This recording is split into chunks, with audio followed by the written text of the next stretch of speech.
How's everybody doing today? Michael Ligori here. We're at West 59th Street, the Con Edison blower building. This project has been going on through several cycles of work. The stucco up top has been coated with our potassium silicate coating. The repointing of all the granite and terracotta in areas has been done with the Jan M110 historic pointing mortar. Now we're going to take a closer look at some of the repairs.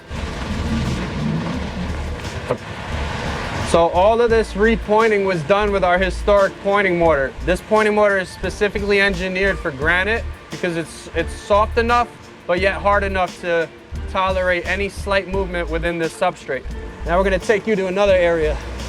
On some of these terracotta units, they were repaired using the M100 repair mortar. We walked the contractor through the process of using potassium silicate on top of the repairs to help blend them to color match. This entranceway right here, this entire section is a huge Jan patch. They use stainless steel wire mesh to maintain the profile. They applied a thick amount of Jan material on top, and then they went ahead and potassium silicate a couple different colors to match the existing granite color. So if you're ever up against a restoration project like this and you feel like you may need some technical help, feel free to reach out in the email below. Thank you for watching.